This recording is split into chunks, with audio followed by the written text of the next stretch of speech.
I think the thing that really bothers me about Holloway isn't that he's annoying, it's that he just acts like such a child. Hey folks, welcome to Squirrel Tactics. Like, subscribe, check out the Patreon, let's do this. The Company Man. It starts off with Hank and Bobby going over Bobby's report for Sunday school about the man he admires most, of course that being Hank. This family bonding moment gets interrupted by Buck Strickland, and believe it or not, this is Buck's first appearance, though to be fair, this episode was meant to be part of the first season, but it got pushed over to the second, hence why it's included in the first season DVD rather than the second. And right out of the gate, we see Buck Strickland be Buck Strickland. The man I most admire, my daddy. Oh, you got that right, Bobby. 15 years, I promoted him 15 times, all the way to assistant manager. You should be proud, son. You're his seed. I'm my daddy's seed. But hey, if nothing else, free charity gumballs. Bobby, here's the key to the March of Dimes gumball machine. All you can eat. Hank and Buck have a meeting in Buck's second office where they discuss a new prospective account that Buck really wants to get. Rental car keys? Big old caddy. Yankees eat that stuff up like a baby at his mama's malt shop. What the heck is this? Well, that's one of them new counterfeit-proof Benny Franklin $100 bills. Sir, this is Hank Hill you're talking to. I'm not going to need all that James Bond stuff to make the deal. Hank doesn't want to use the fancy sales props that Buck wants him to use, like a rented Cadillac or one of those, at the time, new style $100 bills, but Buck tells Hank that they have some competition. Well, Hank, I don't want to sneeze during your backswing, but we got some competition. M.F. Fatherton. Fatherton? And here we get a flashback that gives us our introduction to M.F. Fatherton, who we covered in a video all of his own, voiced by Burt Reynolds, and he shares a lot in common with another Burt Reynolds voice character, Avery Carrington. Fatherton had worked at Strickland before going out on his own. He even signed Strickland's 3 biggest accounts. And apparently he's done rather well for himself, though his business practices may not be the best. Boy, Fatherton, those are some pretty tough sales quotas, I tell you what. You want to meet the quota? Take some propane to an old age home. Tell them it's oxygen. You can't do that to old people. Aren't you the company man? Ooh, he said the thing. Fatherton sees he and Hank as being different because he's a leader and Hank is a follower. And he correctly predicts that Hank would stick with Strickland no matter what. Take a good look around, Hank, because you ain't going nowhere. Well, that's where you're wrong. You can count on me, sir. I appreciate your vote of confidence, and I just want to... Hank, little privacy, do you mind? So a pretty big difference between Hank and Fatherton is that they're opposite types of salesmen. See, there are sizzle salesmen and steak salesmen. Hank is a steak salesman. He'll give you all the facts and the figures, and not only is excited about the product, but he also knows everything about it. Fatherton, on the other hand, is a sizzle salesman. He's a smooth talker, a silver-tongued devil, if you will. Much like we see in The Miseducation of Bobby Hill, where Joe Jack and Bobby are both sizzle salesmen. He doesn't know or care about the product or the customer, just getting the sale. Because I am? Oh, good God, that's hot. Hank wants to spread the word of Sweet Lady Propane, whereas Fatherton just wants to make money. Anywho, Hank picks up his rental, which is a white Cadillac, a reference to Boss Hogg's car in The Dukes of Hazzard. And who played Boss Hogg in the 2005 film reboot of The Dukes of Hazzard? Yep, Burt Reynolds. Fun little connection there. And if nothing else, Bill likes the car. It's long. It's so big. Hank is rather confident in his ability to get the sale, filling Peggy in on his master plan to seal the deal. I'm going to close this deal the same way I always do. A cup of coffee, a slice of pie, and a handshake. And if I hit a snag, pie a la mode. He goes outside to find the guys are all around the Cadillac. Of course, Bill has to sit on it. It's Bill, and the horn apparently plays Yellow Rosa, Texas. Would you stop that? That horn is for highway emergency use only. And you two get off. I've got to return this pimp mobile in the same condition. No.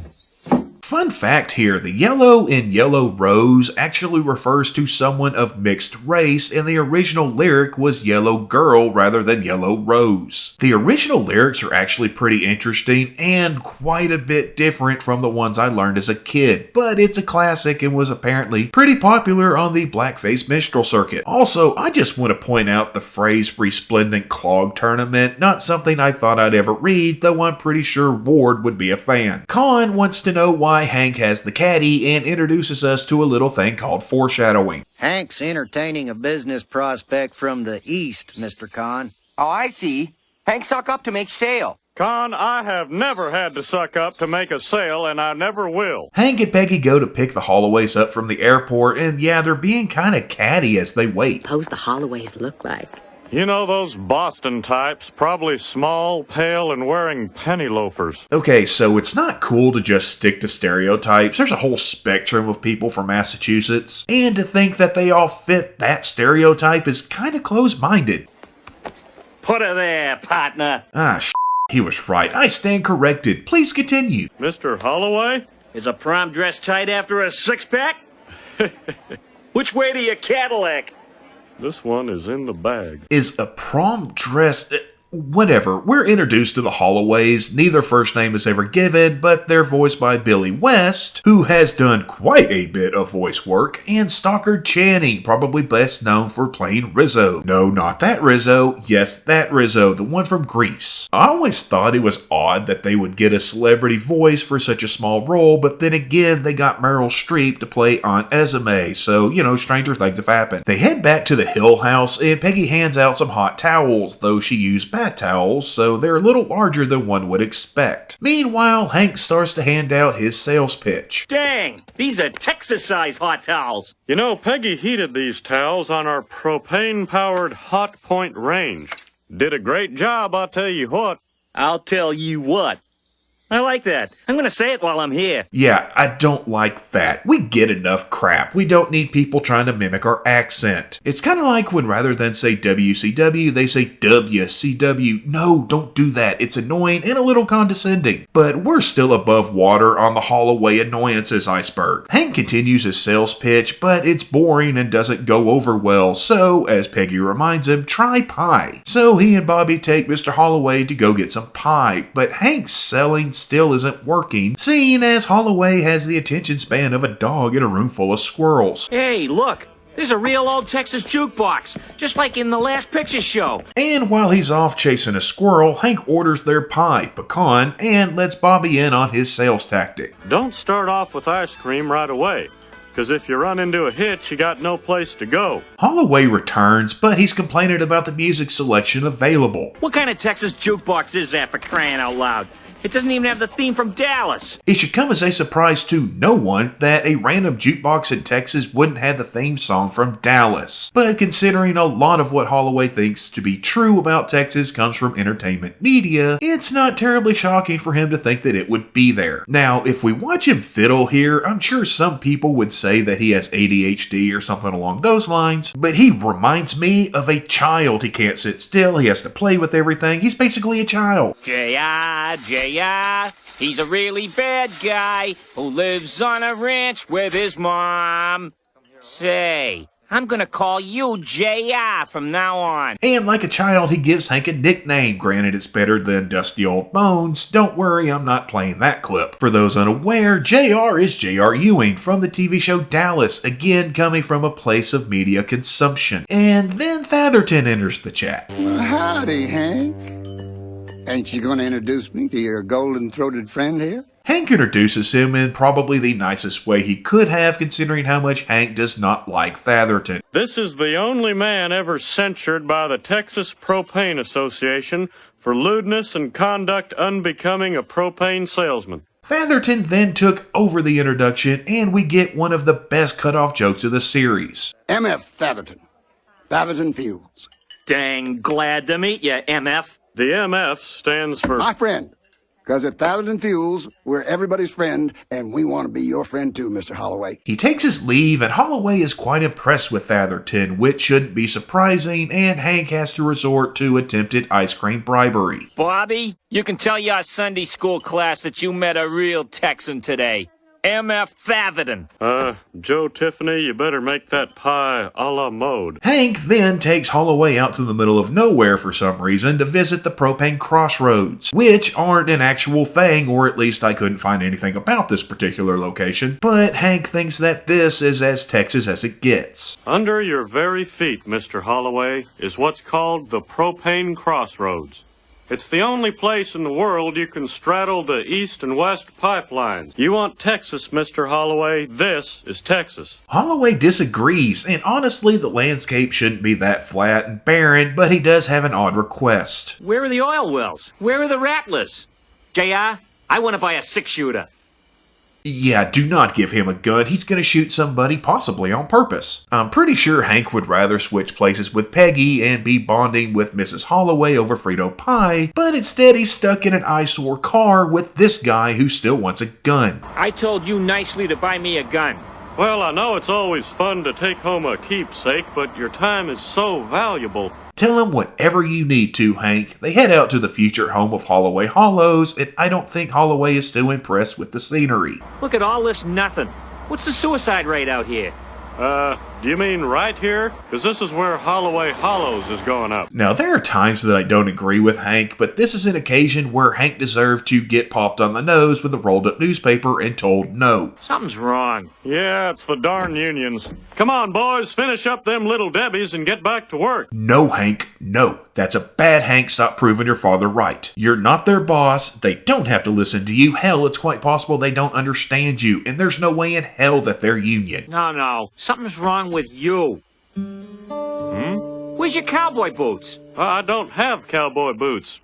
You know, Mr. Holloway, Texas has changed a lot since the 1850s. Yeah, this is something that a lot of people actually don't understand. I can't even count the number of times people from outside Texas have asked why I wasn't wearing cowboy boots or a cowboy hat, or asked if I rode a horse. The truth is, most Texans don't have cowboy boots or horses. You're actually much more likely to find someone wearing a Dallas Cowboys hat than a cowboy hat. Every state has its stereotypes. How many of us think that Florida is basically America's short bus, but they're still stereotypes. And when we expect those stereotypes to be true, we're pulling a Holloway. Just to give a personal example, the Debbie video right here on this channel. A ridiculous number of people commented that the reason Debbie didn't have any issue walking around a convenience store carrying a shotgun was because it's a normal occurrence in Texas.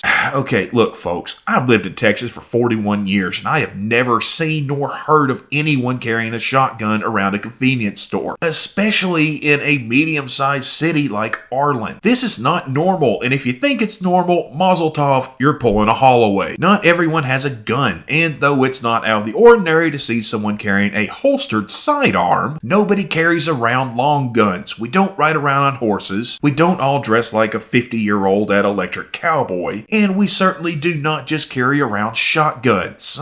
Sorry for the diatribe there. Moving on, Holloway is unhappy because apparently Texas isn't his own personal theme park. Ah, jeez, I just wanted to see some boots or spurs or anything. I come all the way from Boston to see Texas and you don't have real boots or guns or nothing. But when Hank sees that Fatherton has put up a billboard within eyesight of Holloway Hollows... Fatherton! Fatherton Fuels. When you want propane done right, come to Fatherton Fuels. Hank tells an interesting story about how he had an uncle who was sucked up by a Texas-sized twister and killed. But his boots were lost, and following the cowboy code, Hank gave him his boots, hence why Hank no longer has boots. Yeah, this is an idiotic story that Holloway falls for hook, line, and sinker, and Bobby also writes down for his Sunday school report. Wow, this is great, JR. I always thought you were afraid to wear boots because your toes are too fat. Peggy and Mrs. Holloway continue to bond, this time over a house where Ogden Nash supposedly wrote his poem, The Cow, which I highly doubt is true. She also mentions that it was written in 1953, when everything I could find on the poem says it was written in 1931. Hank takes Holloway to Rhinestein's Cowboy. That's a nice joke there. It's a nod to Rhinestone Cowboy, and I kinda wish that they had used Cavenders here. But inside, Hank gets those cowboy boots that Holloway is so worried about. Sir, I don't really recommend a cowboy boot for a chubby-toed customer like yourself. You might want to try a Birkenstock sandal. Shut the hell up. Yeah, I get it. I have wide feet, which is why Hank should have just said no rather than rolling over and going along with what a delusional man-child wants. And apparently he also wants Hank to wear spurs, which Hank again tries weakly to get out of, and the salesperson doesn't help the situation. But I don't want to scar the carpet. Who cares about the carpet? You hurt my feelings. You know what else he needs? A hat. Of course, Holloway is totally on board with Hank getting a hat, and finally Hank just straight up says no. But then the whiny child throws himself a pity party. I want to see Texas with a guy in a big cowboy hat like mine. I'm not wearing a dumb hat. Huh. I thought you were a real Texan like that Fatherton fellow from the coffee shop. And rather than sticking to his guns, Hank tries to make up another story, this one involving LBJ, and yeah, it doesn't go so well. I'm only not wearing the hat because of my solemn vow I made to President Lyndon Baines Johnson on the occasion of the birth of his daughter Linda Bird. Lyndon Johnson killed our Kennedy. There are a ridiculous number of theories about who really killed John F. Kennedy. One of them being that it was LBJ behind it. He was from Texas, Kennedy was killed in Texas. It shouldn't come as a surprise that this would be a theory, and is actually a decently well-known theory. Also, I can't help but point out Buck's resemblance to LBJ, especially in his earlier appearances, both in looks and in characterization. Oh, and for those unaware, LBJ's wife was nicknamed Lady Bird, which is where the Hills got the name for their dog. Hank, irritatingly, gives in and buys the hat, plus a lasso that Holloway wants. Again, he's a child. And we see a pair that I didn't expect to see together, but at the same time, it doesn't surprise me. Actually, it kind of makes sense that Boomhauer and John Redcorn would hang out. And seriously, dude, we don't say engine anymore. Look, J.I., an engine and a hillbilly. Man, man, call Dr. Scholes, man, 911, man. Y'all look like a dang old hard car ride with that old crap, man, yo. That night, Peggy helps Hank get his boots off and actually calls him out on his BS. But he defends it as just being part of being a salesman. He also takes issue with what she's wearing to dinner, wanting something more traditionally Western, which leads her to wearing this. Funnily enough, the same outfit as all the waitresses. Every man needs to be cut from his ball and chain now and again. Ain't that right, J.I.? Mr. Hill, your table is ready. The 4 top of 39 needs more iced tea, hun. 86 the jalapeno cornbread. By the way, for those of you unaware, this is a Kilgore College Rangerette uniform. They've been around since 1939, and they've performed all over the world. They're one of the things that Kilgore College is mostly known for. They also host the yearly Shakespeare Festival. Oh, and yeah, I earned a degree from there. Anywho, Mrs. Holloway may have gotten food poisoning from Peggy's Frito pie. I'm not really sure how that happened. It doesn't seem to negatively affect anyone else, but she's at the Hill house throwing up as her husband continues to act like a child. We'll get to that in a second. First, we have this little gem. Howdy, partners. Welcome to the Panhandler, home of the world's longest salad bar and second longest sneeze guard. And the waitress tells them about the Panhandler 72-ounce steak contest, which is a nod to the Big Texan and their 72-ounce steak contest, though the real version also includes a baked potato, salad, rolls, and a shrimp cocktail. Would you cowboys care to take on our 72-ounce Lone Star steak? Finish it and it's free. How much if you can't finish it? Well, sir, like my daddy always said, if you have to ask, you can't afford it. $72. The real version costs $72 if you don't finish it, so I'm going to guess that this one is either the same or less, considering it's overall less food. Of course, that's what Holloway wants because, again, he's a child. That's what I'm having. So, after proving why the world's longest salad bar also needs the world's longest sneeze guard, and probably filling up on free stuff, take note here that he's the only one that has 2 salads, he takes on the 72-ounce steak challenge.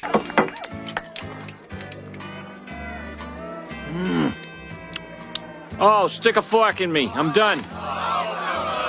No, you're not. Give me a quarter, J.I. I'm gonna go test my grip. Okay, seriously, he's a damn child. He wants something at a restaurant that you don't want to get him, but you do it. And he proceeds to take one bite and then wants to go play video games. That's what a child would do. Peggy calls Hank out again for letting Holloway walk all over him, but this is interrupted when Hank hears an announcement that Fatherton's table is ready. Fatherton! And his table is ready. I gotta go. And he sees the man himself trying to buddy up with Holloway, which ends in Hank getting wrangled into going to a strip club. JR, my friend Fatherton is taking me to that club where all the waitresses are former Dallas Cowboy cheerleaders. Too late, Fatherton. If anyone's taken Holloway to a gentleman's club, it's me. Well, I'll see you over there then. Peggy drops them off at said strip club, and Hank asks her for some money, saying $50 should be plenty. Except that's probably not plenty. I don't know how much the cover charge is, but I'll bet it's a good chunk of that $50. And the rest would have gone to those drinks that they ordered, because strip club drinks are not cheap. Hank keeps trying to talk about propane, which doesn't go well because, well, they're surrounded by women whose job it is to get your attention, followed by getting your money. Holloway demands a mint julep for whatever reason, and Hank goes to get it, ending up in a conversation with one of the establishment's female workers and figuring out that both of them have to do things they don't want to do in order to make it. Why do we do it? Chiffon? We do it for the money, cowboy. I never made 6 figures a year at the Potato Hut. 6 figures? Hank has a moment of clarity. Strip clubs can do that to you sometimes, and realizes he has better things to do than babysit a man-child. I should be home too, helping my boy with his Sunday school report. Hey, how about a lap dance? He takes the drink back to Holloway, probably thinking that he held up his end of the bargain and got the mint julep. Now it was time for the two of them to talk business. Get him his drink, then talk some business. That's the plan. Oh, you call this a mint julep? Where's the vodka? Where's the tomato juice? Maybe I ought to let Fatherton buy my drinks from now on. I tell you what. Except it didn't work, because of course it didn't work. You're dealing with a child here. Also, what he describes as a Bloody Mary, not a mint julep. Hank does finally stand up for himself, about time, telling Holloway that he doesn't want his business and that he'll have nothing but trouble from Fatherton, which Holloway does not take well. Oh, them's fighting words, JR. This isn't a John Wayne movie, Holloway. I'm not gonna fight you. Yeah, I'll fight you, Pilgrim. Yeah, Hank leaves Holloway and Fatherton to have their little slobber knocker and goes home, having given up on the account, and it most likely went to Fatherton. And the episode ends with Bobby giving his Sunday school report, and we see that Hank failed to clear up all the fake stories that Bobby had heard him feed to Holloway. And I want to thank my dad, especially for accepting me and raising me as his own, even though I was fathered by another man while Mr. Hank Hill was in a Mexican POW camp. Thank you. Now, one of the issues I have with this episode is that we don't see or hear from the Holloways after the strip club scene, even though they are staying with the Hills. What was the fallout? What happened the next morning? I kind of want to know. Also, yes, there is an alternate ending to the episode where it's revealed that Mrs. Holloway is the owner and decision maker, and she chooses to go with Strickland. Now, this scene is rather hard to find. It's not on YouTube as far as I could tell, and it's pretty much only available as a special feature on the first season DVD. Yeah, we kind of already covered that whole thing, written as part of the first season, ended up being part of the second season, whatever. So yeah, unfortunately, it's pretty rare and hard to find, except I found it.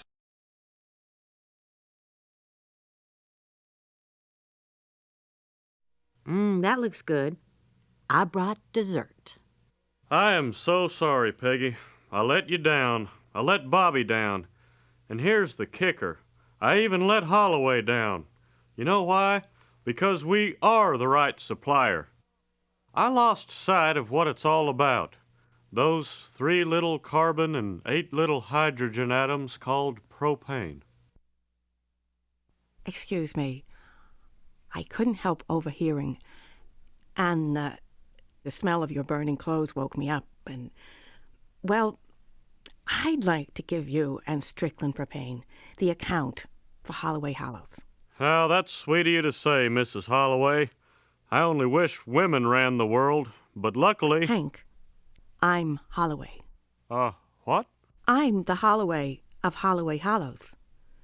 My husband's the Holloway of Murphy's 1 Hour Photo, and my maiden name is Murphy. I'm sorry for not telling you, but I'd like to get to know the community where I'm going to build without the hard sell. That's why you faked getting sick on my Frito pie. Yes. Mr. Holloway doesn't own or run anything. Mrs. Holloway does, which makes sense because I don't see a man-child like him running a successful business. So I've always found this episode irritating because, like the Caleb episode, it's about Hank being walked all over by an annoying child. We see way too little of Mrs. Holloway, and that alternate ending totally changes the episode for me. One, why did no one do their research and figure out that she was the right Holloway? Two, was Mr. Holloway just putting on an act to see how far he could push Hank? Everything Hank did to get the sale was for nothing. Getting walked all over wouldn't have gotten him the account anyway. Peggy bonding with Mrs. Holloway and her seeing that Hank truly cared about the product did. We did get to meet Buck and Fatherton, though this was the only time that Bert would voice him, plus we got a couple of really good guest voices with Billy West and Stockard Channing. If this episode teaches us anything, it's to remember that much of what we see in the media are stereotypes that we shouldn't take seriously. I mean, come on now, you don't want to pull a Holloway. Who's this, Hank? You're a district sales manager? I'm his son, Bobby. I'm waiting for my pie. I can see you get your sense of humor from your daddy. He gets a sense of humor from both his parents. Thank you very much.